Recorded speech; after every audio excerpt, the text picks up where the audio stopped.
Good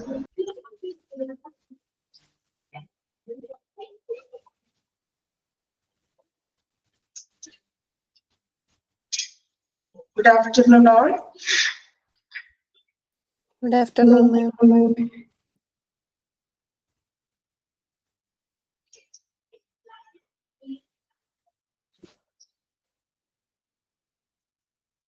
Okay, class start ചെയ്യാം. നമ്മളെ safety and security എന്ന് പറഞ്ഞ ചാപ്റ്റർ ആണ് എടുത്തുകൊണ്ടിരിക്കുന്നത്. അപ്പൊ അതിൽ നമ്മൾ കുറച്ച് സേഫ്റ്റി പേഷ്യന്റ് കെയർ കൊടുക്കേണ്ട സേഫ്റ്റികൾ എന്തൊക്കെയാണ്, then general safety റൂൾസുകള്, അങ്ങനെ കുറച്ച് സേഫ്റ്റി ആയിട്ടുള്ള കാര്യങ്ങളൊക്കെ പഠിച്ചു. then safety in traffic അവിടെ വരെയാണ് നമ്മൾ ലാസ്റ്റ് ക്ലാസ്സിൽ എടുത്തത്. ആണോ? ഓർക്കുന്നുണ്ടോ? വായിച്ചോ നിങ്ങള്? സേഫ്റ്റി ആൻഡ് ട്രാഫിക് വരെയല്ലേ നമ്മൾ ലാസ്റ്റ് വൺ ക്ലാസ്സിൽ നിർത്തിയത്? ഓർമ്മയുണ്ടോ? വായിക്കുന്നുണ്ടോ നിങ്ങള്? റെസ്പോൺസ് ഒന്നും ഇല്ലല്ലോ. ഞാൻ ചോദിക്കുന്നത് കേൾക്കുന്നുണ്ടോ? ഞാൻ പറയുന്നത് കേൾക്കാമോ? റെസ്പോൺസ് ഒന്നും ഇല്ലല്ലോ. എന്നിട്ട് ഇത് ഓക്കെ വായിച്ചു. ഓക്കെ, ഒന്ന് റെസ്പോണ്ട് ചെയ്യാട്ടോ ചോദിക്കുന്നതിനെ. ഇനി നെക്സ്റ്റ് നമ്മൾ നോക്കുന്നത് safety against trips and falls. അതായത് വീഴ്ചകളൊക്കെ വരാനുണ്ട്. നമുക്ക് തറയിലൊക്കെ ആണെങ്കിൽ തെറ്റി വീഴാതിരിക്കാനും മറ്റു വീഴ്ചകളിൽ നിന്നൊക്കെ പ്രൊട്ടക്ഷന് വേണ്ടിയിട്ടുള്ള എന്തൊക്കെയാണ് നമ്മുടെ സുരക്ഷാ മാർഗങ്ങൾ നോക്കാം. Safety against trips and falls, അതായത് വീഴ്ചകളിൽ നിന്നൊക്കെയുള്ള സംരക്ഷണം, സേഫ് ആകാൻ വേണ്ടിയിട്ട് നമ്മൾ ചെയ്യേണ്ട കാര്യങ്ങൾ. First one, gather up the little things on the floor like banana peelings, flower petals, pencils, broken glasses, etc. അതായത് ഇപ്പോ ഫ്ലോറില ഇപ്പോ പഴത്തൊലി, അതുപോലെ തന്നെ എന്താണ് ഫ്ലവർ അല്ല പൂവുകളുടെ ഇതളുകള്, അതുപോലെ പെൻസിൽസോ ബ്രോക്കൺ ഗ്ലാസസ് ഉണ്ടെങ്കിൽ അതൊക്കെ എടുത്ത് മാറ്റുക. കാരണം അതിലൊക്കെ നമ്മൾ തട്ടി വീഴാനായിട്ട് ചാൻസ് ഉണ്ട്, തെന്നി വീഴാനൊക്കെ ചാൻസ് ഉണ്ട്. Then clean liquid spill instantly. Block off the area until it is cleaned. Clean liquid spill, അതായത് ഇപ്പൊ ഒരു റൂം ഇപ്പോ എന്തെങ്കിലും വൃത്തികേടായിട്ടുണ്ടെങ്കിൽ നമ്മളൊരു ക്ലീൻ ലിക്വിഡ് ഉപയോഗിച്ചിട്ട് ആ സ്പില്ല് ചോർച്ചയുള്ള ഭാഗം നമ്മൾ ക്ലീൻ ചെയ്യാന്ന്. ദെൻ ആ ക്ലീൻ ചെയ്യുന്ന ഏരിയ ആ ക്ലീൻ ചെയ്യുന്ന ടൈമിൽ ബ്ലോക്ക് ചെയ്യണമെന്ന്, അല്ലെങ്കിൽ അതിൽ ആരെങ്കിലും പ്രവേശിക്കും. ഓക്കെ, അണുക്കളൊക്കെ ഉണ്ടെങ്കിൽ അത് ഇൻഫെക്ഷൻസ് ഒക്കെ വന്നേക്കാൻ ചാൻസ് ഉണ്ട്.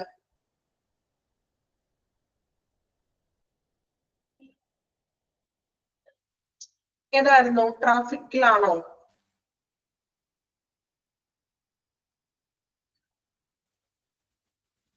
ഏതായിരുന്നു? സ്വിംഗിങ് ഡോറിൽ അല്ലെ?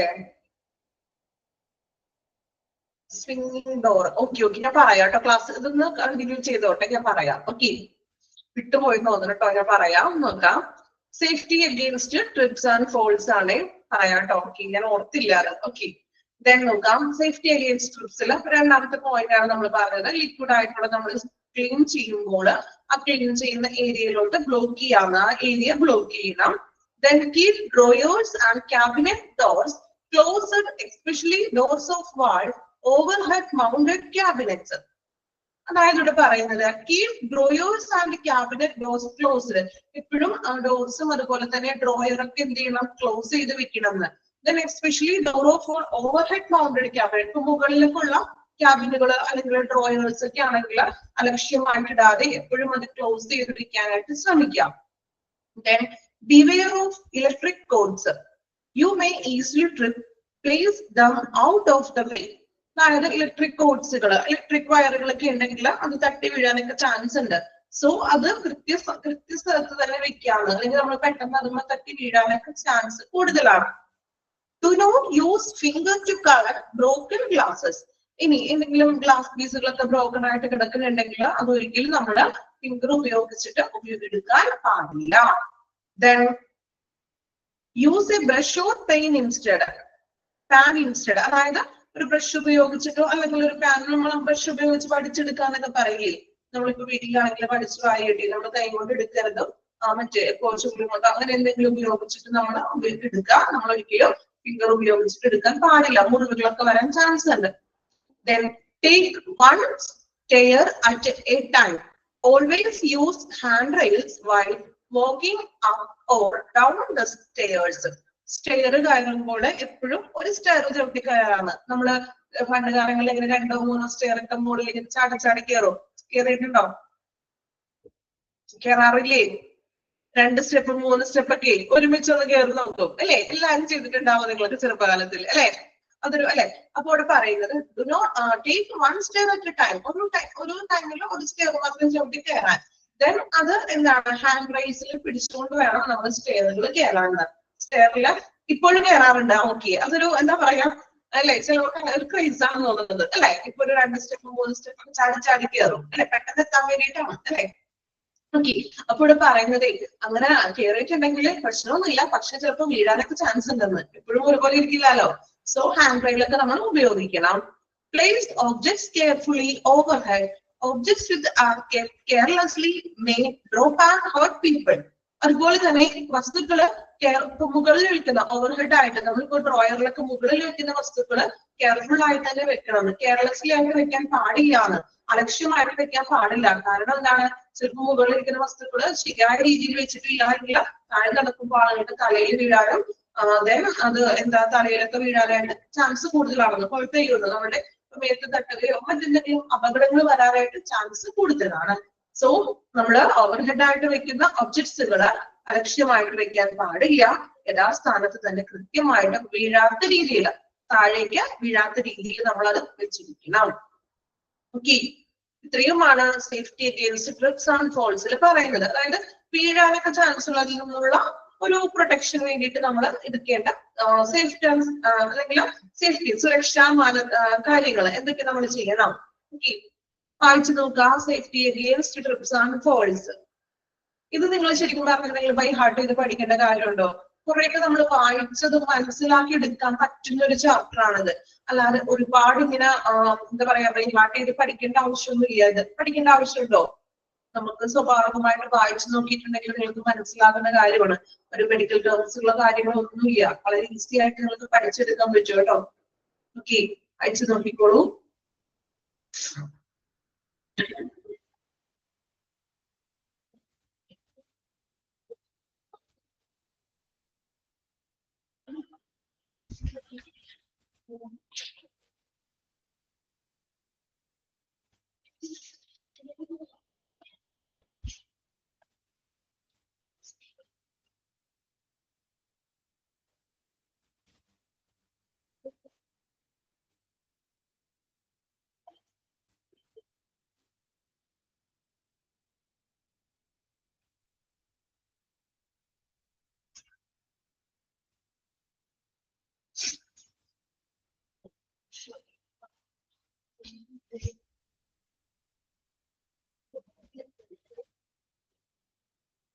ഓരോ പോയിന്റും മനസ്സിലാക്കി വായിക്കാം കേട്ടോ.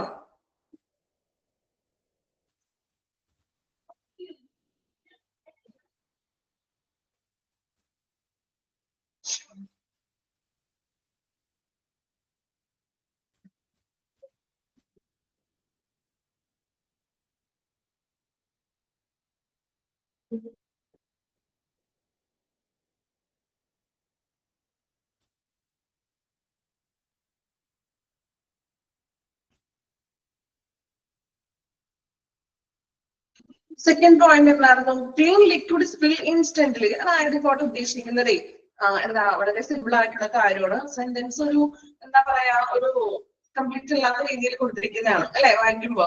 അതായത് ഇപ്പോ ഒരു റൂമില് എന്തെങ്കിലും എന്താ പറയാ മീൻസ് ഒരു അഴുക്കുകളോ അല്ലെങ്കിൽ അഴുക്കൊക്കെ ഉണ്ടെങ്കിൽ നമ്മൾ ആ ക്ലീൻ ലിക്വിഡ് സ്പിൽ, നമ്മളിപ്പോ എന്തെങ്കിലും ചോർച്ചയൊക്കെ സംഭവിച്ചിട്ടുണ്ടെങ്കിൽ ഇവിടെ നമ്മൾ ക്ലീൻ ചെയ്യാം, ലിക്വിഡ് ഉപയോഗിച്ച് ക്ലീൻ ചെയ്യണം. ഈ ക്ലീൻ ചെയ്യുമ്പോൾ ആ ക്ലീൻ ചെയ്യുന്ന ഏരിയ ബ്ലോക്ക് ചെയ്യണമെന്ന്.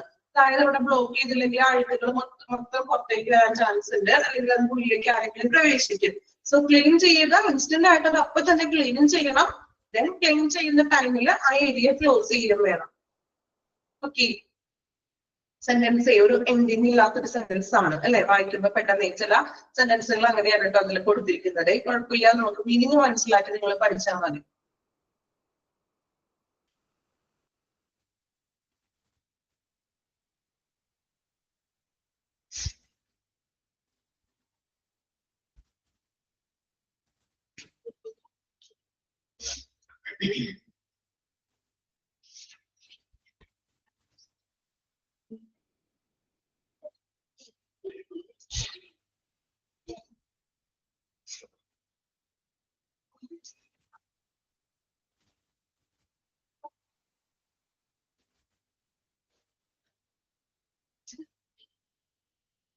എന്തായിരുന്നു ഓർമ്മിപ്പിക്കാൻ? സ്വിംഗിങ് ഡോർസിന്റെ ആണോ? നമ്മൾ ആ സെന്റൻസിന്റെ ലാസ്റ്റ് ഭാഗം ഞാൻ വിട്ടാന്ന് പറഞ്ഞായിരുന്നു. സ്വിംഗിങ് ഡോർ ആണോ? അതാണോ ഉദ്ദേശിച്ചത്?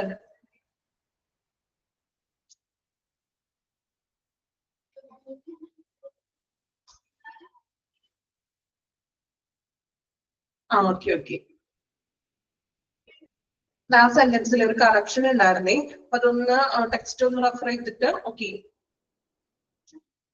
അതിന്റെ ലാസ്റ്റ് സെന്റൻസ് ഞാൻ പറയാം കേട്ടോ. ക്ലാസ് നമ്മൾ ഇതൊന്ന് കണ്ടിന്യൂ ചെയ്ത് കഴിഞ്ഞിട്ട് ഞാൻ പറയാത്. ഓക്കെ,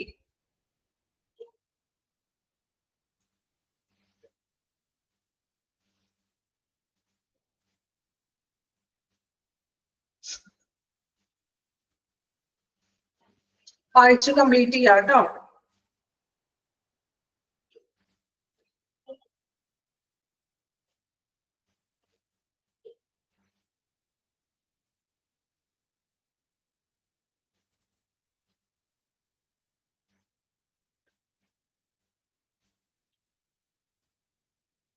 കംപ്ലീറ്റ് ചെയ്തോ? മനസ്സിലാക്കി വായിക്കാം കേട്ടോ. അത് ഒരുപാട് പഠിക്കാനൊന്നുമില്ല, നിങ്ങൾ വായിച്ച് മനസ്സിലാക്കാൻ പറ്റുന്ന ഒരു ടോപ്പിക് തന്നെയാണ്. ഇനി next one, safety in electric goods. Electric ആയിട്ടുള്ള വസ്തുക്കൾ ഉപയോഗിക്കുമ്പോൾ നമ്മൾക്കുള്ള സുരക്ഷ, എങ്ങനെയൊക്കെയാണ് സുരക്ഷ സേഫ് ആയിട്ട് ഇരിക്കേണ്ടത് നോക്കാം.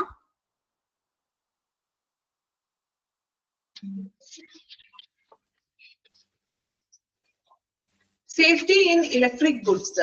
Prevent wetness near switches, wiring appliances. അല്ലെ, അതായത് നമുക്കറിയാലോ, സ്വിച്ചസ് ഉപയോഗിക്കുമ്പോഴും വയറിംഗ് അപ്ലയൻസസ് ഉപയോഗിക്കുമ്പോഴും നനവ് പാടില്ല. അതിന്റെ കൈ കൊണ്ട് സ്വിച്ചിട്ട് എന്താ സംഭവിക്കുക? ഷോക്ക് അടിക്കും അല്ലെ. അതുപോലെ തന്നെ മറ്റ് അപ്ലയൻസ്, ഇപ്പൊ നമ്മൾ വീട്ടിൽ ഉപയോഗിക്കുന്ന വാഷിംഗ് മെഷീൻ ആവാം, ഫ്രിഡ്ജ് ആകാം, ഇതിനകത്തൊക്കെ നമ്മൾ ഉപയോഗിക്കുമ്പോൾ നനഞ്ഞ കൈ കൊണ്ട്, ഈർപ്പം പാടില്ലാന്ന്. Prevent wetness, ഈർപ്പത്തിൽ തടയണം. എന്നോടെ ഈർപ്പം പാടില്ല, നനവ് പാടില്ല. കാരണം കറണ്ട് അടിക്കാൻ ചാൻസ് കൂടുതലാണ് അല്ലെ. ഈർപ്പം ഉണ്ടെങ്കിൽ അത് ഈർപ്പം നമ്മൾ പാടില്ല എന്നാണ് പറയുന്നത്, നമ്മുടെ സേഫിന് വേണ്ടിയിട്ട്.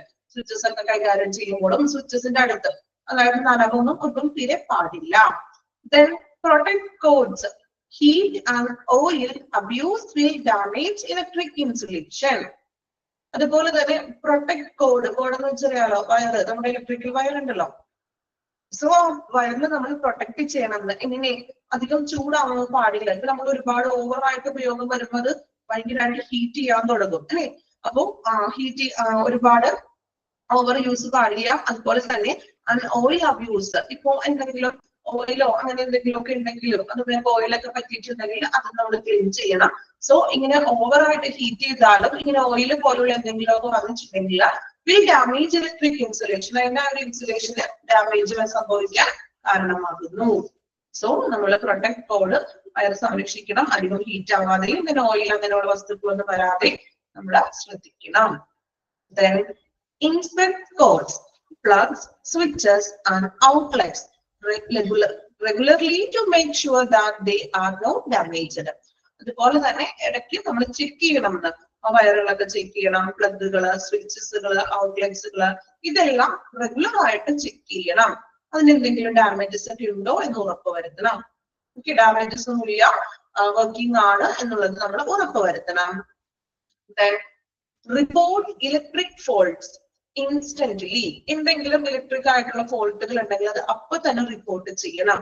A small shock, over heating, then sparking or noise in an urgent warning.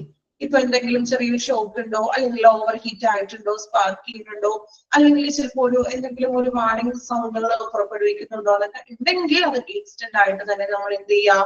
Report ചെയ്യണം. Do not use an electric outlet when the plug does not fit accurately. Get the outlet changed. Do not use an electric outlet. Plug, അതായത് ഇപ്പൊ നമ്മൾ plug കുത്തുമല്ലോ, plug ശരിയായിട്ടുള്ള രീതിയിൽ connect fit accurately ആയിട്ട് fit ചെയ്തിട്ടില്ല എങ്കിൽ ഒരിക്കലും നമ്മൾ ആ ഒരു ഇലക്ട്രിക് ഔട്ട്ലെറ്റ് ഉപയോഗിക്കാൻ പാടില്ല. അത് ചേഞ്ച് ചെയ്തുകൊണ്ട് ശരിയായിട്ടുള്ള ആക്യുറേറ്റ് ആയിട്ടുള്ള രീതിയിൽ വേണം നമ്മൾ പ്ലഗ് ഫിറ്റ് ചെയ്യുവാൻ, അല്ലെങ്കിൽ കറണ്ട് വരാൻ ചാൻസ് ഉണ്ട്. Then when connecting and disconnecting equipment, turn the on off switches to off position. ഒരു വസ്തുക്കൾ, അതായത് ഇപ്പൊ നമ്മൾ ഇലക്ട്രിക് ഉപകരണങ്ങള് ഓൺ കണക്ട് ചെയ്യുമ്പോഴും ഡിസ്കണക്ട് ചെയ്യുമ്പോഴും എപ്പോഴും അത് ഓഫ് പൊസിഷനിലായിരിക്കണം എന്ന്. ഇപ്പൊ നമ്മൾ എക്സാമ്പിൾ പറയുകയാണെങ്കിൽ നിങ്ങൾ എന്തെങ്കിലും ഒരു സംഭവം പ്ലഗിൽ കുത്തി കണക്ട് ചെയ്യുകയാണ്, നമ്മള് ഈ സ്വിച്ച് ഓൺ ആക്കിക്കൊണ്ടാണോ പ്ലഗ് കുത്തുന്നത്? ആണോ? അങ്ങനെ ചെയ്യാറുണ്ടാണെങ്കിലും നമ്മളെപ്പോഴും ഓഫ് ചെയ്തുകൊണ്ടാണ് ഇപ്പൊ എന്തെങ്കിലും കണക്ട് ചെയ്യുന്നത് അല്ലെ? ഇപ്പൊ എക്സാമ്പിൾ പറയുകയാണെങ്കിൽ നമ്മൾ ഫോൺ ചാർജ് ചെയ്യും അല്ലെ? ശരിക്കും പറഞ്ഞിട്ടുണ്ടെങ്കിൽ ചില ആളുകളുണ്ട് സ്വിച്ച് ഓൺ ആയിരിക്കും അവിടെ, എന്നിട്ടായിരിക്കും ഈ ചാർജറിന്റെ പ്ലഗ് പോയി കുത്തുന്നത്. അങ്ങനെ ഉണ്ടായെങ്കിലും കാരണം കറണ്ട് എപ്പോ വേണമെങ്കിലും അതിൽ കൂടി വരാൻ ചാൻസ് ഉണ്ട്. ചെറിയ രീതിയിലാണെങ്കിൽ പോലും ഷോക്ക് ഏൽക്കാൻ ചാൻസ് ഉണ്ട്. സോ നമ്മൾ ഒരു വസ്തു കണക്ട് ചെയ്യുകയാണെങ്കിലും ഇനി അത് ഊരി, ഇപ്പൊ നമ്മൾ ചാർജ് ചെയ്തു ഫോൺ അല്ലെ, അപ്പൊ ചാർജ് കംപ്ലീറ്റ് ആയി കഴിഞ്ഞതിന് ശേഷം സ്വിച്ച് ഓഫ് ചെയ്തിട്ട് നമ്മൾ ആ പ്ലഗ് ഡിസ്കണക്ട് ചെയ്യാൻ പാടുള്ളൂ. ഓക്കെ, ഇനി അങ്ങനെ ഓൺ ആക്കിയിട്ട് ചാർജർ അല്ലേ പ്രശ്നമൊന്നുമില്ല, ഷോക്ക് ഒന്നും അടിക്കില്ല എന്ന് ഓർത്ത് ചെയ്യുന്നവരുണ്ടാകാം. ഉണ്ടോ? അതങ്ങനെ ഓണായി തന്നെ എപ്പോഴും കിടക്കും സ്വിച്ച്, പ്രത്യേകിച്ച് നമ്മളുടെ മൊബൈൽ ചാർജർ ചെയ്യുമ്പോൾ അല്ലെ? ആണോ? അല്ല, നിങ്ങൾ എല്ലാവരും കണക്ട് ചെയ്യുമ്പോഴും ഡിസ്കണക്ട് ചെയ്യുമ്പോഴും ഓഫ് ചെയ്തിട്ടാണോ ചെയ്യുന്നത്? ആണെങ്കിൽ ഓക്കെ, നല്ലത്. അപ്പൊ അങ്ങനെ ചെയ്യാനാണ് പറയുന്നത്. കണക്ട് ചെയ്യുമ്പോഴും ഡിസ്കണക്ട് ചെയ്യുമ്പോഴും എന്ത് ചെയ്യണം? നമ്മൾ അത് ഓഫ് ചെയ്തിടണം, ഓഫ് പൊസിഷൻ ആയിരിക്കണം. Then make sure that equipment is properly grounded. Equipments എല്ലാം ശരിയായിട്ടുള്ള രീതിയിലാണ് വെച്ചിരിക്കുന്നത് ഉറപ്പുവരുത്തണം. 3 wire ground plugs are good protection. എപ്പോഴും നമ്മള് 3 wire ground plugs ആണ് ഏറ്റവും സുരക്ഷ. അതായത് നമ്മൾ എന്താ പറയാ 3 wire plug ഇല്ലേ, അതാണ് ഏറ്റവും comfort. Then keep wires long free from contact with curtains, furniture, packing materials etcetera. അതുപോലെ തന്നെ ലാമ്പുകൾ, അതായത് ഇപ്പൊ നമ്മൾ ഉപയോഗിക്കുന്ന ഇലക്ട്രിക് ലാമ്പുകളൊക്കെ ഉണ്ടല്ലോ, അത് ഒരു കർട്ടന്റെ നിന്നും ഫർണിച്ചറിന്റെയും അതുപോലെ മറ്റ് പാക്കിംഗ് വസ്തുക്കളൊക്കെ ഉണ്ടെങ്കിൽ അതിന്റെ അവിടെ നിന്ന് കുറച്ച് നീക്കി വെക്കണം എന്ന്. അതാണ് കുറച്ചുകൂടി സേഫ് എന്ന്. Okay, do not use any portable electrical equipment until the engineering department checks it for safety. അതുപോലെ തന്നെ പോർട്ടബിൾ എക്യുപ്മെന്റ്സുകൾ ഉപയോഗിക്കുമ്പോൾ, ഇപ്പൊ ഹോസ്പിറ്റലിലാണെങ്കിൽ ഒരുപാട് പോർട്ടബിൾ ഇലക്ട്രിക്കൽ എക്യുപ്മെന്റ്സ് ഉണ്ട് അല്ലെ? പോർട്ടബിൾ എക്സ്റേ, പോർട്ടബിൾ USG, അങ്ങനെയുള്ള മെഷീൻസുകളൊക്കെ നമ്മൾ ഉപയോഗിക്കുന്നുണ്ട്. സോ അങ്ങനെ ഉപയോഗിക്കുമ്പോൾ അത് സുരക്ഷിതമായിട്ടുള്ള ഒരു എഞ്ചിനീയറിംഗ് വിഭാഗം, അതായത് എഞ്ചിനീയറിംഗ് വിഭാഗം നോക്കിയിട്ട് അനുമതി നൽകിയിട്ട് മാത്രമേ നമുക്ക് ഇങ്ങനെയുള്ള മെഷീൻസ് അവിടെ ഉപയോഗിക്കാൻ പാടുള്ളൂ. കാരണം അതിന്റെ ഷോക്ക് വരത്ത് എങ്ങനെയൊക്കെയാണെന്ന് അറിയില്ലല്ലോ. സോ ആ എഞ്ചിനീയറിംഗ് അത് നോക്കിയിട്ട് അവരുടെ അനുമതിയോട് കൂടി മാത്രമേ ഇങ്ങനെയുള്ള പോർട്ടബിൾ ആയിട്ടുള്ള ഇലക്ട്രിക്കൽ എക്യുപ്മെന്റ്സ് ഉപയോഗിക്കാൻ പാടുള്ളൂ. ഇനി പോർട്ടബിൾ ഇലക്ട്രിക്കൽ എന്ന് പറഞ്ഞാൽ മനസ്സിലായല്ലോ, നമുക്ക് മൂവബിൾ ആയിട്ടുള്ളത്. ഇപ്പൊ വലിയൊരു എക്സ്റേ മെഷീനിൽ അതിന്റെ തന്നെ ഒരു ഏകദേശം നമുക്ക് മൂവ് ചെയ്യാൻ പറ്റുന്ന രീതിയിലുള്ള എക്സ്റേ ഉണ്ടാകും. അതുപോലെ തന്നെ പോർട്ടബിൾ ആയിട്ടുള്ള USG മെഷീൻ ഉണ്ട്, സ്കാനിങ് ഒക്കെ ചെയ്യുമല്ലോ. അപ്പൊ അങ്ങനെയുള്ള എക്യുപ്മെന്റ്സ് അങ്ങനെ ഉപയോഗിക്കുകയാണെങ്കിൽ ഈ എഞ്ചിനീയറിംഗ് ഡിപ്പാർട്ട്മെന്റിന്റെ അനുമതി ഉണ്ടായിരിക്കണം. അത് അവര് കൺഫേം ചെയ്ത് ഓക്കെയാണ്, പ്രശ്നമൊന്നുമില്ല ഉറപ്പ് വരുത്തിയതിനു ശേഷം മാത്രമേ നമുക്ക് ഇങ്ങനെ ഉപയോഗിക്കാൻ പാടുള്ളൂ. ഓക്കെ, വായിച്ചു നോക്കിക്കോളൂ. Safety in electric goods. Electric ഗുഡ്സിന്റെ നമ്മൾ ചെയ്യേണ്ട കാര്യങ്ങൾ സേഫ് സുരക്ഷയ്ക്ക് വേണ്ടിയിട്ട്.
കംപ്ലീറ്റ് ചെയ്തോ? വായിച്ചോ? Safety in electric goods. Okay, next one security, സുരക്ഷ. How the hospital suffer loss. ഹോസ്പിറ്റലിന് എങ്ങനെയാണ് നഷ്ടം സംഭവിക്കുന്നത്? ഏതെല്ലാം രീതിയിലാണ് നഷ്ടം സംഭവിക്കുന്നത്? കുറച്ച് പോയിന്റ്സ് ആണ് കൊടുത്തിരിക്കുന്നത്, നോക്കാം. First one, embezzlement pilferage. എന്താ എംബസൽമെന്റ് എന്ന് പറഞ്ഞിട്ടുണ്ടെങ്കിൽ അതായത് തട്ടിപ്പുകൾ നടത്തുന്നു, അതുപോലെ തന്നെ എന്താണ് പിൽഫ്രേജ്, തട്ടിപ്പ്, അതുപോലെ കൊള്ളാന്നൊക്കെ പറയില്ലേ, അതായത് ചിലപ്പോൾ വസ്തുക്കൾ മോഷണം പോകുന്നതാവാം, അല്ലെങ്കിൽ ചിലപ്പോൾ പൈസയുടെ ഫിനാൻഷ്യൽ ആയിട്ടുള്ള തട്ടിപ്പുകളും കാര്യങ്ങളൊക്കെ നടക്കുന്നു. Then next one, kickbacks and collusions equipment theft. അതായത് കിക്ക് ബാക്സ് എന്ന് വെച്ചിട്ടുണ്ടെങ്കിൽ അതുപോലെ തന്നെ കൈക്കൂലി വാങ്ങിക്കാന്ന് പറയും അല്ലെ. ഇപ്പൊ ഹോസ്പിറ്റലിലാണെങ്കിലും ഡോക്ടേഴ്സ് ആണെങ്കിലും നമ്മുടെ പല കേസുകളൊക്കെ കേട്ടിട്ടുണ്ടാവും അല്ലെ, കൈക്കൂലി വാങ്ങിക്കാം, അതിന് ഇതുപോലെ സർട്ടിഫിക്കറ്റ്സ് ഒക്കെ, കളർ സർട്ടിഫിക്കറ്റ്സ് ഒക്കെ പൈസ ഒക്കെ കൊടുക്കുക ഇല്ലേ, കേട്ടിട്ടില്ല? അങ്ങനെ കേട്ടിട്ടുണ്ടോ? ആരും കേട്ടിട്ടില്ല? ഡോക്ടേഴ്സ് വ്യാജ സർട്ടിഫിക്കറ്റ്സ് ഉണ്ടാക്കി കൊടുക്കുക അല്ലെ, അവരോട് കൈക്കൂലിയൊക്കെ വാങ്ങിച്ചിട്ട് വ്യാജ സർട്ടിഫിക്കറ്റ്സുകളൊക്കെ കൊടുക്കുക. കിക്ക് ബാക്സ് എന്ന് പറഞ്ഞിട്ടുണ്ടെങ്കിൽ കൈക്കൂലികളാണ്. അതുപോലെ തന്നെ കൊലൂഷൻ എക്യുപ്മെന്റ് തെഫ്റ്റ്, അതായത് മറ്റേ വസ്തുക്കളെ എക്യുപ്മെന്റ്സുകളൊക്കെ മോഷണം പോവുക. കൊലൂഷൻ എന്ന് പറഞ്ഞിട്ടുണ്ടെങ്കിൽ ഒത്തുകളിക്കാന്ന് പറയില്ലേ, അതായത് ഇപ്പൊ ഹോസ്പിറ്റലിൽ തന്നെ സ്റ്റാഫുകൾ തന്നെ അവര് തന്നെ ഒത്തുകളിച്ചിട്ട് എക്യുപ്മെന്റ്സ് ഒക്കെ മോഷണം പോവുക, അല്ലെങ്കിൽ ഇതുപോലെ തന്നെ കൈക്കൂലി വാങ്ങിക്കുക, അങ്ങനെയുള്ള കേസുകൾ. Then personal property theft, personal property നഷ്ടപ്പെട്ടു പോകുന്ന ഒരവസ്ഥ, അല്ലെങ്കിൽ മോഷണം പോവുക, ഓരോ വ്യക്തിഗത വസ്തുക്കളൊക്കെ നഷ്ടപ്പെടുക. Then payroll fraud and theft that include fraud in punching the time clock. Payroll fraud എന്ന് വെച്ചാൽ എന്താണ് പറയുന്നത്? ശമ്പളം കൊടുക്കുന്നതിൽ തട്ടിപ്പ് കാണിക്കുക. അതുപോലെ തന്നെ that include fraud in punching the time clock. അതായത് ഇപ്പോ വർക്ക് ചെയ്യുന്ന സ്ഥാപനങ്ങളിലൊക്കെ ആണെങ്കിൽ പഞ്ചിങ് ടൈം ഉണ്ടാകും, കേട്ടിട്ടില്ലേ? പഞ്ച് ചെയ്തിട്ട് കയറാന്ന് പറയും. അപ്പൊ നമ്മൾ എഴുതി വെക്കുമ്പോൾ നമ്മൾ എന്തെങ്കിലും കള്ളത്തരമൊക്കെ കാണിക്കുമല്ലോ, അപ്പൊ അതുകൊണ്ട് പഞ്ചിങ് ടൈം ഉണ്ടാവും. ആ പഞ്ചിങ് ടൈം ക്ലോക്കിലും എന്തെങ്കിലും ഫ്രോഡ് ആയിട്ടുള്ള പരിപാടിയൊക്കെ കാണിച്ചുകൊണ്ട് അപ്പൊ ഇങ്ങനെ സാലറിയിൽ കട്ട് ചെയ്യാലോ, പഞ്ചിങ് ടൈമിലാണെങ്കിൽ ഇതിനകത്താണെങ്കിൽ സാലറിയിൽ കട്ട് ചെയ്ത് കളയാം അല്ലെ.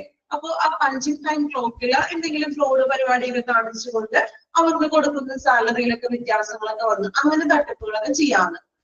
Then cash theft that involves the main cashier. പൈസ മോഷണം പോകുകയാണ്. എവിടുന്നൊക്കെയാണ്? മെയിൻ കാഷ്യർ, അതുപോലെ തന്നെ സബ്സിഡിയറി കാഷ്യറിൽ നിന്നും, then കഫ്റ്റീരിയ ക്യാൻറ്റീനിൽ നിന്നും, അത് ക്യാൻറ്റീനിലെ കാഷ്യർ, ഇവിടെ നിന്നൊക്കെ പണം മോഷണം പോവുക. Then fraudulent practices in purchasing, receiving and storing. അതുപോലെ തന്നെ സാധനങ്ങൾ ഇപ്പോ ഹോസ്പിറ്റലിലേക്ക് ആവശ്യമായിട്ടുള്ള പർച്ചേസിംഗ് ഡിപ്പാർട്ട്മെന്റ് പർച്ചേസ് ചെയ്യുമ്പോഴും നമ്മൾ സാധനങ്ങൾ സ്വീകരിക്കുമ്പോഴും സ്റ്റോർ ചെയ്യുമ്പോഴും അതില് എന്താ പറയാ തട്ടിപ്പുകളൊക്കെ കാണിക്കുക, വഞ്ചനകളൊക്കെ കാണിക്കുക. Then fraud in registers, records and billing, computer fraud. അതായത് ഇപ്പോ പേഷ്യൻസിന്റെ എന്തെങ്കിലും രജിസ്റ്റർ ചെയ്യുമ്പോഴോ അല്ലെങ്കിൽ റെക്കോർഡ്സ് തയ്യാറാക്കുമ്പോഴോ ബില്ലടിക്കുമ്പോഴോ കമ്പ്യൂട്ടറിൽ പേഷ്യൻസിന്റെ വിവരങ്ങളൊക്കെ ചെയ്യുമ്പോഴോ മറ്റും എന്താണ് തട്ടിപ്പ് ചെയ്യുന്നത്. എന്തെങ്കിലും അങ്ങനെ വ്യത്യസ്തങ്ങളൊക്കെ ആയിട്ട് എന്തെങ്കിലുമൊക്കെ മാറ്റി മറിച്ച് എഴുതാന്നൊക്കെ പറയില്ലേ, അങ്ങനെയുള്ള തട്ടിപ്പുകൾ. ഇത്രയുമാണ് ഹോസ്പിറ്റൽ സഫേഴ്സ് ലോസ് എന്ന് പറഞ്ഞത്. ഹോസ്പിറ്റല് അനുഭവിക്കുന്ന അല്ലെങ്കിൽ ഹോസ്പിറ്റലിന് സംഭവിക്കുന്ന ഒരു എങ്ങനെയാ നഷ്ടങ്ങൾ കാണുമെങ്കിൽ പറയാം, ഏതൊക്കെ രീതിയിലാണ് നഷ്ടം സംഭവിക്കുന്നത്. ഓക്കെ, വായിച്ചു നോക്കാം. കുറച്ച് ആദ്യമായിട്ട് കേൾക്കുന്ന വേർഡ്സുകളായിരിക്കാം, മലയാളത്തിൽ നിങ്ങൾക്ക് മനസ്സിലാകും, പക്ഷെ അതിന്റെ ടേമുകൾ ചിലപ്പോൾ ആദ്യമായിട്ട് കേൾക്കുന്നതായിരിക്കാം. എംബസൽമെന്റ് അങ്ങനെയുള്ള കാര്യങ്ങളൊക്കെ ആണോ, അല്ലെങ്കിൽ നിങ്ങൾക്ക് ഓൾറെഡി അറിയാമായിരുന്നോ? ഫസ്റ്റ് പോയിന്റ് ആണോ? ആണ് എംബസൽമെന്റ് പിൽഫ്രേജ് എന്ന് വെച്ചിട്ടുണ്ടെങ്കിലേ, എംബസൽമെന്റ് എന്ന് പറഞ്ഞിട്ടുണ്ടെങ്കിൽ തട്ടിപ്പ് നടത്താതെ പറയില്ലേ. പിൽഫ്രേജ് എന്ന് വെച്ചാൽ കൊള്ളയടിക്കുക, തട്ടിപ്പ് ചെയ്യുക എന്നൊക്കെയുള്ളൊരു മീനിങ് ആണ്. ഓക്കെ, വേർഡ്സ് സെന്റൻസ് കുറച്ച് കഥകട്ടി വേർഡ്സുകളാണ്, പക്ഷെ മലയാളം നമുക്ക് അറിയാവുന്നതാണ് കേട്ടോ. ഇംഗ്ലീഷ് നിങ്ങൾക്ക് ആദ്യമായിട്ട് കേൾക്കുന്നത് കൊണ്ട് അതിന്റെ ഒരു ഇച്ചിരി ബുദ്ധിമുട്ടുണ്ടാവും അല്ലെ. വായിച്ചപ്പോഴേ അത്ര അസുഖം തോന്നിയോ? വായിച്ചപ്പോള് ആണോ? നന്നായിട്ട് വായിക്കാൻ പറ്റുമോ? ആദ്യമായിട്ട് കേൾക്കുന്നുണ്ട്, അതിന്റെ കുറച്ച് ബുദ്ധിമുട്ടുണ്ട്, കുഴപ്പമില്ല. മലയാളം മനസ്സിലാക്കി വായിക്കുക കേട്ടോ. എംബസൽമെന്റ് പിൽഫ്രേജ്, കിക്ക് ബാക്സ് എന്ന് വെച്ചാൽ കൈക്കൂലി വാങ്ങിക്കുക. ഓക്കെ, കൊളൂഷൻ എന്ന് വെച്ചാൽ എന്താണ്? ഒന്നിച്ച് ഒത്തുകളി എന്നൊക്കെ പറയില്ലേ, അറിഞ്ഞുകൊണ്ട് തന്നെ കൈക്കൂലി വാങ്ങിക്കുക, അങ്ങനെയുള്ള കാര്യങ്ങൾ. ഓക്കെ, ന്യൂ വേർഡ്സ് ആണ് അല്ലെ. അപ്പൊ ന്യൂ വേർഡ്സ് ആണെങ്കിൽ നിങ്ങൾ എഴുതി വെച്ചോളൂ കേട്ടോ. ഞാൻ പറയാറുണ്ട് നിങ്ങളോട്, നമ്മൾ ആദ്യമായിട്ട് കേൾക്കുന്ന വേർഡ്സ് ആണെങ്കിൽ നിങ്ങൾ ആ മലയാളത്തിലെ ടെക്സ്റ്റിലെ മേളിൽ തന്നെ എഴുതി വെച്ചോളൂ. എഴുതി വെക്കാട്ടെ എല്ലാവരും, കാരണം വായിക്കുമ്പോൾ അത് പിന്നെയും ഡൗട്ട് വരും. എഴുതുന്നുണ്ട്, ഓക്കെ, നല്ല കാര്യം. ഞാൻ പറയാറുണ്ട് ഏത് ചാപ്റ്റർ എടുക്കുകയാണെങ്കിലും ചിലപ്പോ നിങ്ങൾ ആദ്യമായിട്ട് ഫസ്റ്റ് ടൈം കേൾക്കുന്ന വേർഡ് ആണെന്നുണ്ടെങ്കിൽ നെക്സ്റ്റ് ടൈം നമ്മൾ വായിക്കുമ്പോൾ അത് മറന്നു പോകാൻ ചാൻസ് ഉണ്ട്. ക്ലാസ് കേട്ടിരിക്കുമ്പോ അത് ഓർമ്മയിൽ ഉണ്ടാകും, പക്ഷെ ഒരു 2 ദിവസം 3 ദിവസം കഴിഞ്ഞ് വായിക്കുമ്പോൾ വീണ്ടും അവിടെ ഡൗട്ട് വരാറില്ല. എങ്ങനെ ക്ലാസ്സിൽ നമ്മൾ ഇരിക്കുന്ന ടൈമിലാണെങ്കിൽ അറിയില്ല അല്ലെ, നമ്മളത് മനസ്സിലാക്കി പോകും. പക്ഷെ 1-2 ദിവസം കഴിയുമ്പോൾ അത് നമ്മൾ വിട്ടുപോകും. അതുകൊണ്ടാണ് ഞാൻ അപ്പൊ തന്നെ നിങ്ങളോട് എഴുതി വെക്കാൻ പറയുന്നത് മലയാളം ഉണ്ടാവും. ഓക്കെ, എഴുതി വെച്ചോളോട്ട്. അറിയില്ലാത്തവരാണെങ്കിൽ ഫസ്റ്റ് ടൈം കേൾക്കുന്ന വാക്കുകൾ അല്ലെങ്കിൽ വേർഡ്സുകളാണെങ്കിൽ ഒന്ന് എഴുതി വെച്ചോളൂ. എഴുതിയത് ഓർത്ത് നമുക്ക് ഒരു യാതൊരു പ്രശ്നമില്ല കേട്ടോ, കാരണം നമ്മൾ കൂടുതലായിട്ട് അതിനെ കുറിച്ച് പഠിക്കുകയുള്ളൂ. പിന്നെ നമ്മൾ എഴുതി വെച്ചിട്ടുണ്ടെങ്കിൽ നമ്മളത് മറന്നു പോകില്ല. ഓക്കെ,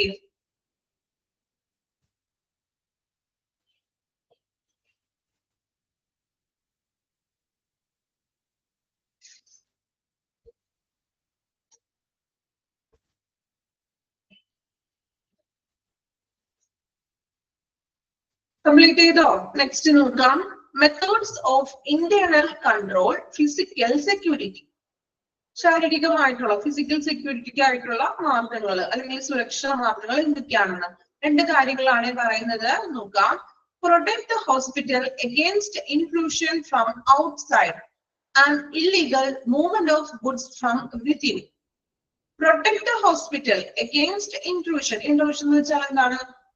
എന്താ പറയാ, അതിക്രമിച്ച് കയറുക എന്നൊക്കെ പറയില്ലേ, പുറത്തുനിന്നുള്ള ചിലപ്പോൾ അക്രമകാരികളായിട്ടുള്ള ആളുകൾ അതിക്രമിച്ച് കയറുക അന്നുള്ള മീൻസ് ഒരു ഹോസ്പിറ്റലിനെ പുറത്തുനിന്നുള്ളവരുടെ കടന്നുകയറ്റത്തിൽ നിന്നും സംരക്ഷിക്കണം. അതുപോലെ illegal movement of goods from within. ഹോസ്പിറ്റലിന്റെ ഉള്ളിൽ തന്നെ ഇല്ലീഗൽ ആയിട്ടുള്ള മൂവ്മെന്റ്സ്, അതായത് illegal of movements of goods means നിയമവിരുദ്ധമായിട്ടുള്ള സാധനങ്ങൾ, വസ്തുക്കള്, അതൊക്കെ എന്തെങ്കിലും മൂവ്മെന്റ്സ് ഉള്ളിൽ ഉണ്ടെങ്കിൽ അതിൽ നിന്നും ഹോസ്പിറ്റലിനെ പ്രൊട്ടക്ട് ചെയ്യണം. ഓക്കെ, ലീഗൽ ആയിട്ടുള്ളതെന്ന് പറഞ്ഞാൽ അറിയാലോ, ചിലപ്പോൾ എന്തെങ്കിലും മെഡിസിൻസ് ഡ്രഗ്സുകളാകാം അല്ലെ, അങ്ങനെയുള്ള ഐറ്റംസുകൾ ഇല്ലീഗൽ ആയിട്ടുള്ള നിയമവിരുദ്ധമായിട്ടുള്ള കാര്യങ്ങൾ ഉണ്ടെങ്കിൽ അതിൽ നിന്നും ഹോസ്പിറ്റലിൽ നമ്മൾ സുരക്ഷിതമാകുന്ന സെക്യൂരിറ്റി ഉണ്ടായിരിക്കണം. ദെൻ പുറത്തു നിന്നും കടന്നുകയറ്റം, മറ്റു വ്യക്തികളുടെ കടന്നുകയറ്റം.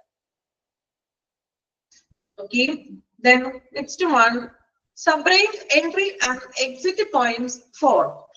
അതായത് ഹോസ്പിറ്റലില് സെപ്പറേറ്റ് ആയിട്ടുള്ള എൻട്രിയും എക്സിറ്റ് പോയിന്റ്സും ഉണ്ട് അല്ലെ. ഇപ്പൊ നമുക്കറിയാം ചില വഴികളാണെങ്കിൽ അവിടെ സ്റ്റാഫുകൾക്ക് മാത്രം പ്രവേശനമുള്ളെന്ന് എഴുതി വെച്ചിട്ടുണ്ടാവും, സ്റ്റാഫ് ഓൺലി എന്നൊക്കെ എഴുതി വെച്ചിട്ടുണ്ടാവും ഇല്ലേ, ശ്രദ്ധിച്ചിട്ടുണ്ടോ? ഹോസ്പിറ്റലിലെ ചില ഏരിയയിൽ കൂടി നമ്മൾ പോകുമ്പോൾ അവിടെ സ്റ്റാഫ് ഓൺലി എന്ന് എഴുതിയിട്ടുണ്ടാകും, കണ്ടിട്ടുണ്ടോ?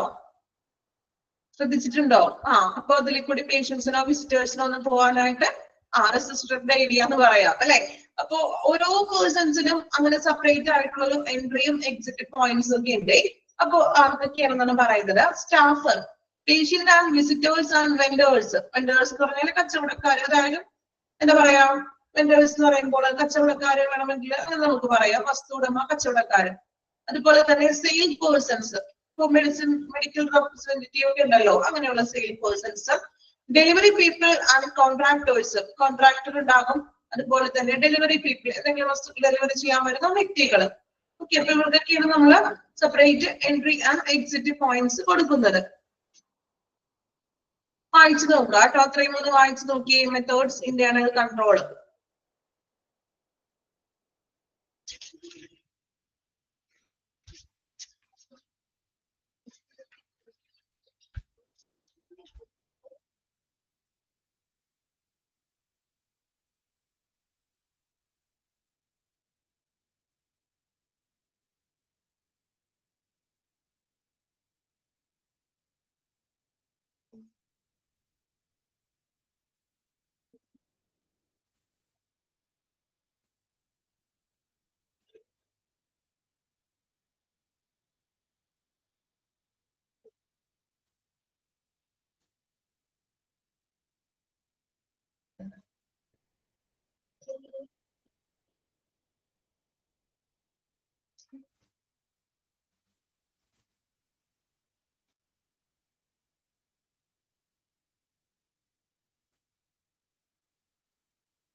വായിച്ചോ?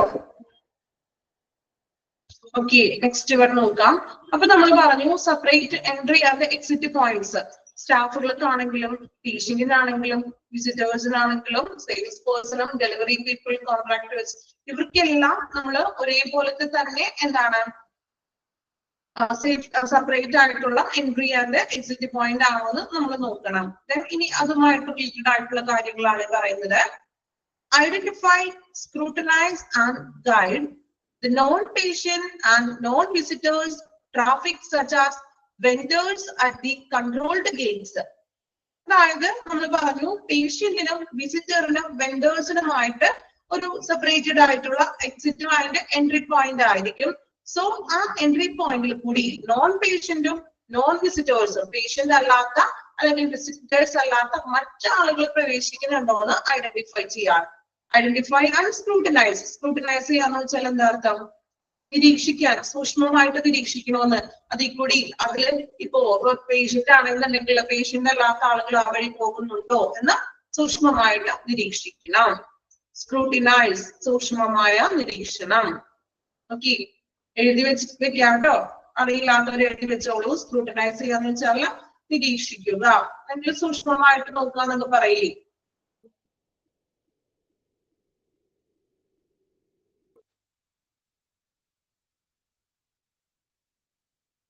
Okay, then രണ്ടാമത്തേത് നോക്കാം. Prohibit pedestrian traffic through unloading dock, receiving area, mode exit and truck gates. എന്താണ് പറയുന്നത്? Prohibit pedestrian traffic. എന്താ pedestrian എന്ന് പറഞ്ഞാൽ ആരാ? പെഡസ്ട്രിയൻസ് ആരാ? പെഡസ്ട്രിയൻസ് വഴിയാത്രക്കാര് അല്ലെ, അല്ലെങ്കിൽ നമ്മള് കാൽനടക്കാരെന്ന് പറയാം, വഴിയാത്രക്കാരെന്ന് പറയാം. സോ ഇവിടെ പറയുന്നത് prohibit pedestrian traffic through unloading dock. എന്താ അൺലോഡിംഗ് ഡോക്ക് എന്ന് പറഞ്ഞിട്ടുണ്ടെങ്കിൽ, അതായത് ഗുഡ്സ് ഒക്കെ കൊണ്ടുവരുന്ന ഏരിയ. ട്രക്കില് നമ്മൾ ട്രക്സില് ഗുഡ്സ് വസ്തുക്കളൊക്കെ ഹോസ്പിറ്റലിലോട്ട് കൊണ്ടുവരുമല്ലോ, ആ ഒരു ഏരിയ. സോ ആ ഒരു ഗുഡ്സ് ഒക്കെ കൊണ്ടുവരുന്ന ഏരിയയിലൂടെ ആ ഏരിയയില് പെഡസ്ട്രിയൻ ട്രാഫിക് നിരോധിച്ചിരിക്കുന്നത്. അതായത് മറ്റിപ്പോ പേഷ്യൻസിന്റെ ആണെങ്കിലും മറ്റു വസ്തുക്കൾ കൊണ്ടുവരുന്നത്, മറ്റു വാഹനങ്ങളോ ട്രാഫിക്കോ ആ വഴി വരാൻ പാടില്ലാണ്. അവിടെ നമ്മൾ ആ റിസീവിംഗ് ഏരിയയിൽ അല്ലെങ്കിൽ മോർഗ് എക്സിറ്റ് അവിടെയൊക്കെ നമ്മൾ എന്താണ് ഈ ഒരു ട്രക്കില് ഗുഡ്സ് കൊണ്ടുവരുന്ന ഏരിയയാണ്. സോ അതിലൂടെ പെഡസ്ട്രിയൻസിന്റെ ട്രാഫിക് നമ്മൾ നിരോധിച്ചിരിക്കുന്നു. ഓക്കെ, മറ്റു വാഹനങ്ങൾ വരാൻ പാടില്ലാണ്. മീൻസ് ട്രക്സ് വരുന്നതാണ് അത്. ഗുഡ്സ് ഒക്കെ ഹോസ്പിറ്റലിലേക്ക് ആവശ്യമായിട്ടുള്ള ഗുഡ്സ് കൊണ്ടുവരുന്ന ഏരിയ ആണ്. സോ അതിന് മാത്രം പ്രവേശനമുള്ളൂ. Then control vehicle like delivery trucks, etc. and check outgoing vehicle. അതുപോലെ തന്നെ എന്താണ് വെഹിക്കിൾസ് വരുമ്പോൾ, ഇപ്പൊ ഡെലിവറി ട്രക്സ് ഈ ഗുഡ്സ് കൊണ്ടുവരുന്ന വെഹിക്കിൾസ് വരുമ്പോൾ ആ ട്രക്സുകളൊക്കെ നിയന്ത്രിക്കണം. അതുപോലെ തന്നെ എന്താണ് ചെക്ക് ഔട്ട് ഗോയിങ് വെഹിക്കിൾ, ഹോസ്പിറ്റലിൽ നിന്നും പുറത്തേക്ക് പോകുന്ന വെഹിക്കിൾസ് ചെക്ക് ചെയ്യണം. ട്രക്സ് വരുമ്പോൾ അതിന് എന്ത് ചെയ്യാം? കൺട്രോൾ ചെയ്യാം, നിയന്ത്രിക്കണം. അതകത്തോട്ട് കയറാനൊക്കെ ആയിട്ടുള്ള നിയന്ത്രണമൊക്കെ കൊടുക്കണം. അതുപോലെ തന്നെ പുറത്തേക്ക് പോകുന്ന വെഹിക്കിൾ വന്ന് ചെക്ക് ചെയ്യണം. Okay, then electronic surveillance of strategic and sensitive area through CCTV. എന്താണ് പറയുന്നത്? അതായത് ഇവിടെ പറയുന്നത് CCTV വഴി, CCTV ഉപയോഗിച്ചിട്ട് തന്ത്രപരമായിട്ടുള്ള അല്ലെങ്കിൽ എന്താ പറയാ സെൻസിറ്റീവ് ഏരിയാസ്, സൂക്ഷ്മമായിട്ടുള്ള ഏരിയകൾ, ഹോസ്പിറ്റലിലെ സെൻസിറ്റീവ് ആയിട്ടുള്ള ഏരിയകള് CCTV ഉപയോഗിച്ചിട്ട് നമ്മൾ എന്താണ് നിരീക്ഷിക്കണം. ഇലക്ട്രോണിക് സർവൈലൻസ് മീൻസ് നമ്മൾ നിയന്ത്രിക്കാണ്. അതായത് എക്സാമ്പിൾ പറയുകയാണെങ്കിൽ ഹോസ്പിറ്റലിൽ സെൻസിറ്റീവ് ഏരിയ എന്ന് പറയുന്നത് ഏതൊക്കെയായിരിക്കും? എമർജൻസി ഡിപ്പാർട്ട്മെന്റ് നമുക്ക് പറയാം അല്ലെ, അതുപോലെ ഫാർമസി, അതുപോലെ തന്നെ child birth place, labour room, അങ്ങനെയുള്ള സെൻസിറ്റീവ് ആയിട്ടുള്ള ഏരിയകൾ. ചൈൽഡ് കുഞ്ഞുങ്ങളുടെ ഇപ്പൊ എന്തെങ്കിലും കുഞ്ഞുങ്ങളെ തട്ടിക്കൊണ്ടുപോകാനൊക്കെ ചാൻസ് ഒക്കെ ഉണ്ടല്ലോ. അപ്പൊ അങ്ങനെയുള്ള ഏരിയകളൊക്കെ ഉണ്ടെങ്കിൽ ഇപ്പൊ ഫാർമസിന്നാണെങ്കിൽ മെഡിസിൻസ് എന്തെങ്കിലും പുറത്തേക്ക് പോകാനോ അങ്ങനെയുള്ള ചാൻസ് ഒക്കെ ഉണ്ട്. സോ അങ്ങനെ സെൻസിറ്റീവ് ആയിട്ടുള്ള ഏരിയകൾ നമ്മൾ CCTVയിലൂടെ നിരീക്ഷിക്കണം. Okay, then install locking devices and alarm systems. അതായത് നമ്മൾ ലോക്കിംഗ് അലാം സിസ്റ്റംസ് ഘടിപ്പിക്കണം. ആവശ്യമുള്ളിടത്ത് ലോക്കിംഗ് ഉണ്ടായിരിക്കണം. Then issue visitor passes, visitors passes issue ചെയ്യുക. Then procedure for and control over the issues of keys Authorization necessary to issue keys. അതുപോലെ തന്നെ നമ്മൾ ആ ഒരു കീസുകൾ, അതായത് കീകളുടെ പ്രശ്നങ്ങൾക്ക് പരിഹാരം കാണണം. അതുപോലെ തന്നെ ഓരോ ഡിപ്പാർട്ട്മെന്റിനും ഓതറൈസേഷൻ, ഇപ്പൊ ഓരോ ഡിപ്പാർട്ട്മെന്റിനും അത് സെപ്പറേറ്റ് കീകളൊക്കെ കൊടുക്കുക, ലോക്ക് ചെയ്ത് വെക്കാനായിട്ടുള്ള ആ ഒരു അനുമതിയും കൂടി ലഭിക്കണം. ഓരോ ഡിപ്പാർട്ട്മെന്റിനും, ഇപ്പൊ ഫാർമസി ആണെങ്കിലും ബോർഡിൽ ആണെങ്കിലും വസ്തുക്കളൊക്കെ സൂക്ഷിച്ച് ലോക്ക് ചെയ്ത് വെക്കാനായിട്ടുള്ള കീ കൊടുക്കുക ഓരോ ഡിപ്പാർട്ട്മെന്റ്സിനും. Then lockers and lockable cabinets for staff against personal property theft. എന്താണ് പറയുന്നത്? അതായത് അവിടെ പറയുന്നത് വ്യക്തിഗത പേഴ്സണൽ ആയിട്ടുള്ള വസ്തുക്കളൊക്കെ മോഷണം പോകുന്നു പറഞ്ഞു. സോ അതിനെതിരായിട്ട് ലോക്കറുകളും മറ്റും കൊടുക്കാണ്. സെപ്പറേറ്റ് ആയിട്ടുള്ള ലോക്കേഴ്സും ലോക്കബിൾ ആയിട്ടുള്ള ക്യാബിനറ്റുകൾ, ഇതുപോലെ നമ്മൾ കീ കൊണ്ട് കൂട്ടി സൂക്ഷിക്കാൻ പറ്റുന്ന രീതിയിലുള്ള ക്യാബിനറ്റുകൾ സ്റ്റാഫിന് കൊടുക്കുക. ഇതിനു വേണ്ടി അവരുടെ പേഴ്സണൽ പ്രോപ്പർട്ടി തെഫ്റ്റ് ആവാണ്ടിരിക്കാൻ വേണ്ടിയിട്ട്. Then provision of a safe for patient valuables. Provision of safe for patient valuables. പേഷ്യൻസിന്റെ വാല്യുബിൾ ആയിട്ടുള്ള ഐറ്റംസുകൾ സുരക്ഷിതമായിരിക്കാനുള്ള ഒരു പ്രൊവിഷൻ നമ്മൾ കാണണം. Secure cabin for cashier with a panic button. Secure cabin for cashier. കാഷ്യറിന്റെ cabin safe secure ആവാൻ വേണ്ടിയിട്ട് ഒരു പാനിക് ബട്ടൺ ഉണ്ടായിരിക്കണം. ഇനി എന്താണ് പാനിക് ബട്ടൺ എന്ന് പറഞ്ഞിട്ടുണ്ടെങ്കിൽ കേട്ടിട്ടുണ്ടോ? Panic button, panic button panic button എന്ന് പറഞ്ഞിട്ടുണ്ടെങ്കിൽ അപകടം നമ്മൾ സൈറനൊക്കെ അടിക്കില്ലേ, അതുപോലത്തെ ഒരു സ്വിച്ച് ആണ്. അതായത് മേ ബി പെട്ടെന്ന് ഇപ്പൊ ഒരു എന്തെങ്കിലും ഒരാൾ വന്ന് മോഷ്ടിച്ചു, പെട്ടെന്ന് അടുത്ത് വിളിക്കാൻ ആരുള്ള എമർജൻസി സ്വിച്ച് എന്ന് വേണമെങ്കിൽ പറയാം. ഓക്കെ.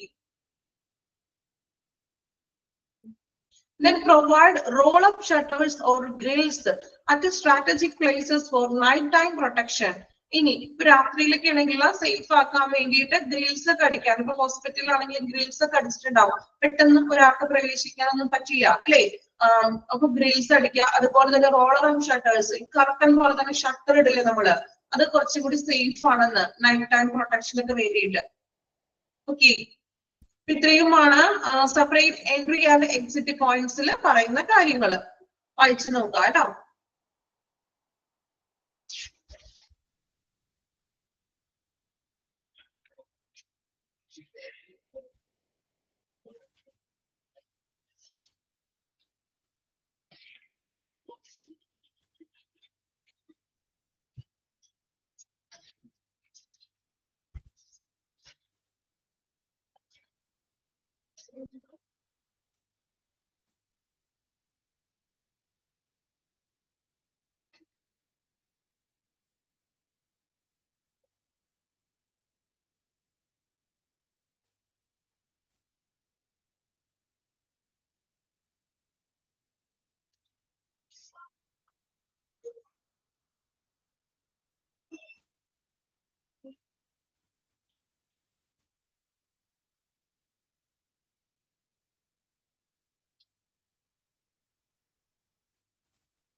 കംപ്ലീറ്റ് ചെയ്ത പോയിന്റ്സുകൾ വായിക്കാം, മനസ്സിലാക്കി വായിക്കാൻ അറിയില്ലാത്ത വേർഡ്സ് ആണെങ്കിൽ മലയാളത്തിൽ എഴുതി വെക്കാം കേട്ടോ.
Complete it off. Okay, next one. Methods of internal control, procedural security. അതായത് ഇന്റേണൽ ആയിട്ടുള്ള കൺട്രോൾസിന് വേണ്ടിയിട്ട് ഹോസ്പിറ്റലിൽ ചെയ്യുന്ന കാര്യങ്ങൾ നോക്കാം. Establish service rules and communicate them to all employees.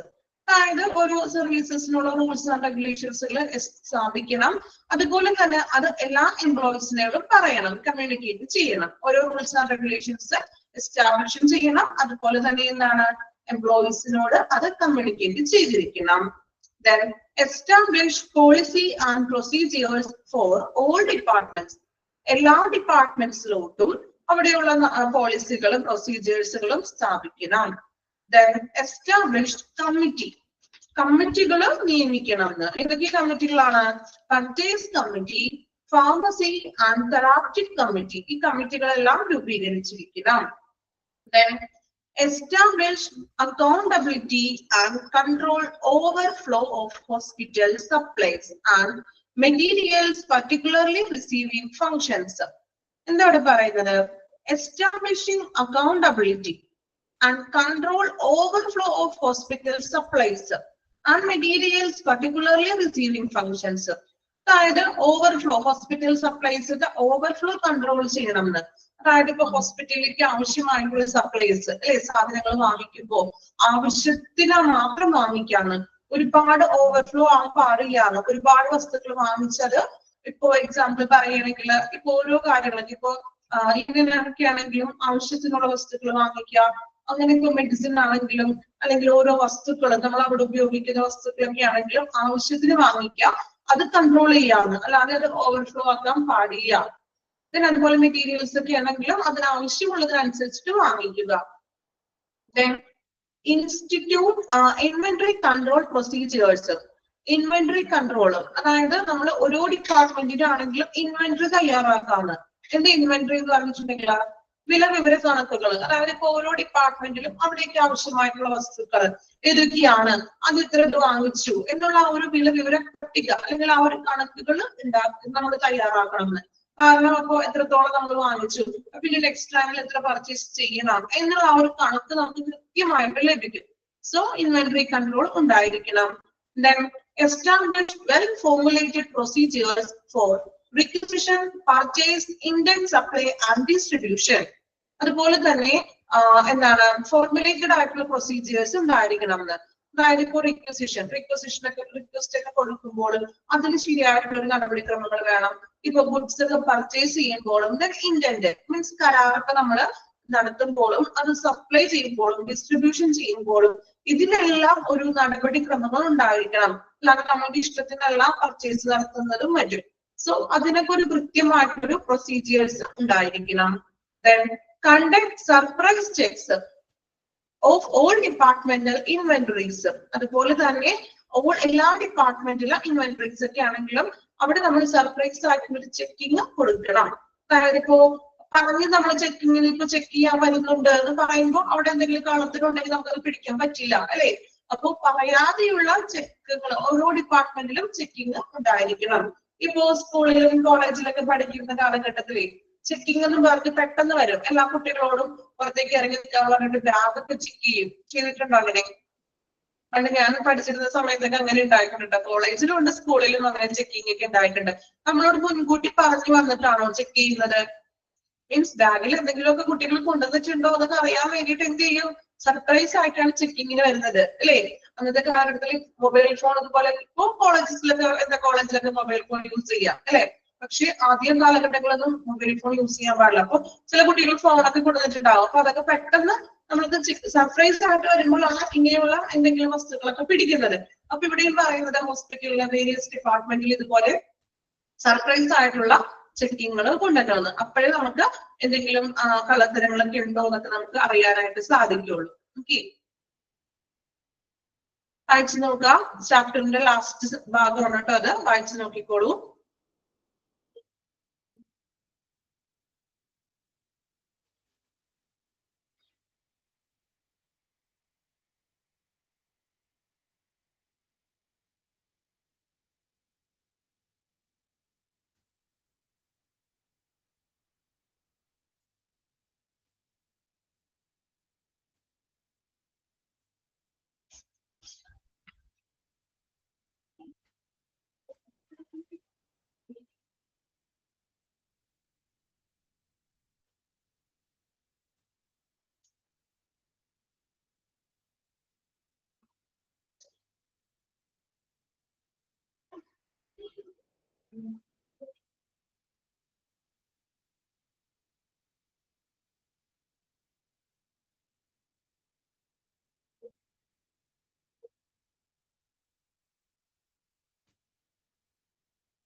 പഠിച്ചോ? കംപ്ലീറ്റ് ചെയ്തോ? ഓക്കെ. ഇപ്പൊ നമ്മളുടെ safety and security in the hospital എന്ന് പറഞ്ഞ ചാപ്റ്റർ കംപ്ലീറ്റ് ചെയ്തിട്ടുണ്ട്. വളരെ ചെറിയൊരു ചാപ്റ്റർ ആയിരുന്നു. ദെൻ എങ്കിലും നിങ്ങൾ കേൾക്കാത്ത പുതിയ പുതിയ ന്യൂ വേർഡ്സുകളൊക്കെ നിങ്ങൾ അതിൽ പഠിച്ചു. ദെൻ കുറെ സേഫ്റ്റി, നമ്മൾ സുരക്ഷയ്ക്ക് വേണ്ടിയിട്ടുള്ള ഹോസ്പിറ്റലിന്റെ ഉള്ളിലുള്ള പേഷ്യന്റിനാണെങ്കിലും എംപ്ലോയീസിനാണെങ്കിലും അവർക്കുള്ള സുരക്ഷാ മാർഗങ്ങളെ കുറിച്ചാണ് ഈ ഒരു ചാപ്റ്റർ മൊത്തം നമ്മൾ പഠിച്ചത്. വേറെ ഒരു പോയിന്റ്സ് ഒന്നും പഠിച്ചിട്ടില്ല. എല്ലാം ഒരു സേഫ്റ്റിക്ക് വേണ്ടിയിട്ടുള്ള റൂൾസ് ആൻഡ് റെഗുലേഷൻസുകളാണ് പഠിച്ചത്. ആണോ? കുറേ പോയിന്റ്സുകളല്ലേ പഠിച്ചത്. പേഴ്സണൽ ആൻഡ് സേഫ്റ്റിക്ക് വേണ്ടി, പേഷ്യന്റിന്റെ സേഫ്റ്റി, ട്രാഫിക്കിന്റെ സേഫ്റ്റി, ദെൻ ട്രിപ്പ് ആവാതിരിക്കാനുള്ള സേഫ്റ്റി, അല്ലെ? എന്നിങ്ങനെയുള്ള കാര്യങ്ങളാണ് നമ്മൾ ഈ ഒരു ചാപ്റ്ററിലൂടെ പഠിച്ചത്. ആണോ? ഓക്കെ, ജസ്റ്റ് ഒന്ന് ആ ചാപ്റ്റർ ഒന്ന് ഓടിച്ചൊന്ന് വായിച്ചു നോക്കാം കേട്ടോ. അപ്പൊ അതിലെ ഫസ്റ്റ് സേഫ്റ്റിയുടെ ഡെഫിനിഷൻ പഠിക്കണം. ഓക്കെ, ഡെഫിനിഷൻ പഠിക്കണം കേട്ടോ. പിന്നെ നമുക്ക് ഓരോന്നിലെയും ജനറൽ സേഫ്റ്റി റൂൾസ്, പേഴ്സണലിന് വേണ്ടിയിട്ടുള്ള എന്തൊക്കെയാണ്, അതുപോലെ തന്നെ എന്താണ് സേഫ്റ്റി ഇൻ പേഷ്യന്റ് കെയറിൽ കൊടുക്കേണ്ട സേഫ്റ്റി റൂൾസുകൾ, ദെൻ ട്രാഫിക്കിന് കൊടുക്കേണ്ട സേഫ്റ്റി റൂൾസുകൾ എന്തൊക്കെയാണ്, ഇപ്പൊ പോയിന്റ്സുകളെ മനസ്സിലാക്കി പഠിക്കണേ. ദെൻ അതുപോലെ തന്നെ നമ്മൾ ഇന്ന് പഠിച്ചിട്ടുള്ള ട്രിപ്സ് ആൻഡ് ഫോൾസിന് അഗെയിൻസ്റ്റ് ആയിട്ടുള്ള സേഫ്റ്റി റൂൾസുകൾ, പിന്നെ ഇലക്ട്രിക് ഗുഡ്സിന് നമ്മൾ എങ്ങനെയാണ്, അങ്ങനെ ഓരോ സെക്ഷനിലും നമ്മൾ എടുക്കേണ്ട സേഫ്റ്റി സുരക്ഷാ മാനദണ്ഡങ്ങളെ കുറിച്ചാണ് പഠിച്ചത്, അല്ലെ? ദെൻ ഹൗ ദ ഹോസ്പിറ്റൽ, ഇത് ഇമ്പോർട്ടന്റ് ആണ് കേട്ടോ, എക്സാമിന് ചോദിക്കാൻ ചാൻസ് ഉണ്ട്. ഹോസ്പിറ്റൽ സഫേഴ്സ് ലോസ്, എങ്ങനെയാണ് ഹോസ്പിറ്റലിന് നഷ്ടം സംഭവിക്കുന്നത്? ഓക്കെ, അത് ഇമ്പോർട്ടന്റ് ആണ്. ദെൻ എക്സിറ്റ് ആൻഡ് എൻട്രി പോയിന്റ്സും പഠിച്ചു വെക്കണം, ഇമ്പോർട്ടന്റ് ആണ്. ദെൻ ബാക്കി പോയിന്റ്സുകൾ പഠിക്കുക, മനസ്സിലാക്കി വായിക്കുക. ഓക്കെ, ജസ്റ്റ് ഒന്ന് ഒരു പ്രാവശ്യം ജസ്റ്റ് ഒന്ന് ആ ചാപ്റ്റർ കംപ്ലീറ്റ് ആയിട്ടൊന്ന് വായിച്ചു നോക്കി.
ഓക്കെ, അപ്പൊ ഈ ചാപ്റ്റർ നന്നായിട്ട് പഠിക്കണം.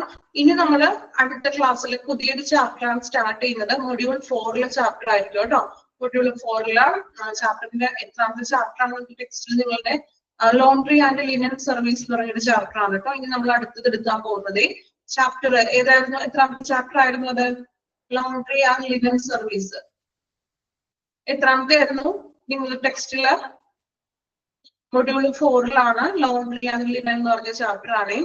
എത്രാമത്തെ ആയിരുന്നു ചാപ്റ്റർ ടെക്സ്റ്റിൽ നോക്കി?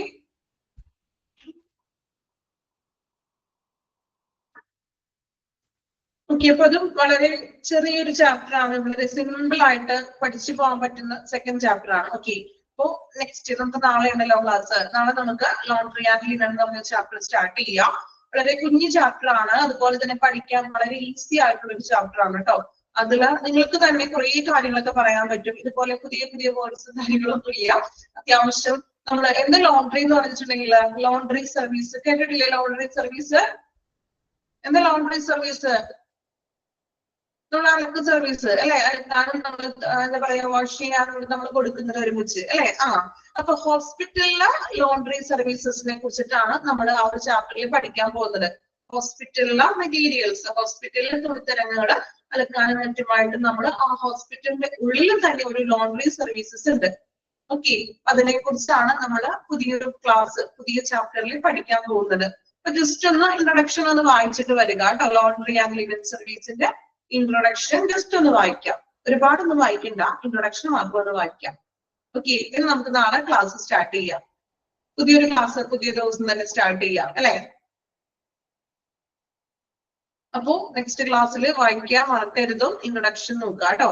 എന്തായാലും നമ്മള് കഴിഞ്ഞ ക്ലാസ്സിൽ നിങ്ങൾ ചോദിച്ചത് അല്ലെ,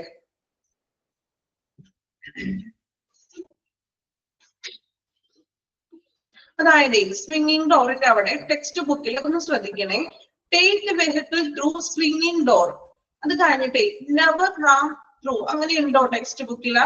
നിങ്ങളുടെ ടെക്സ്റ്റിൽ അങ്ങനെയാണോ കിടക്കുന്നത്? ഉണ്ട്. ഓക്കെ, അപ്പോ ആ ഡോർ വരെ മതി. അത് കഴിഞ്ഞിട്ടുള്ള സെന്റൻസ് വെട്ടിയത് കേട്ടോ. അത് ആ സെന്റൻസ് ഇല്ല അവിടെ.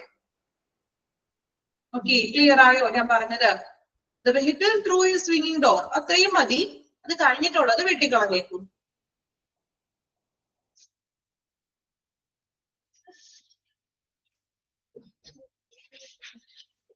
ഡൗട്ട് ചോദിച്ചില്ലേ നിങ്ങള്? ആ പോയിന്റ് ആണ് പറയുന്നത്. സ്വിംഗിങ് ഡോറില് take vehicle through a swinging door. Then അത് കഴിഞ്ഞിട്ടുള്ള സെന്റൻസ് വേണ്ട, അത് അങ്ങോട്ട് വെട്ടിക്കളഞ്ഞേക്കൂ. ക്ലിയർ ആയോ പറഞ്ഞത്? നെവർ റൺ ത്രൂ എന്ന് പറഞ്ഞില്ലേ, അത് വേണ്ടാന്ന്. അതൊരു എന്താ പറയാ, ഒരു ക്ലാരിറ്റി ഇല്ലാത്തൊരു പോയിന്റ് ആണ്. സോ അത് വെട്ടിക്കളഞ്ഞേക്കൂ, അത്രയും മതി നമുക്ക്. ഓക്കെ, അപ്പൊ നെക്സ്റ്റ് ക്ലാസ്സിൽ ലോണ്ടറി ലിനൻ സർവീസ് ജസ്റ്റ് ഒന്ന് വായിച്ചിട്ട് വരിക. വളരെ സിമ്പിൾ ആയിട്ടുള്ള ചാപ്റ്റർ ആണ് കേട്ടോ. Okay, thank you all.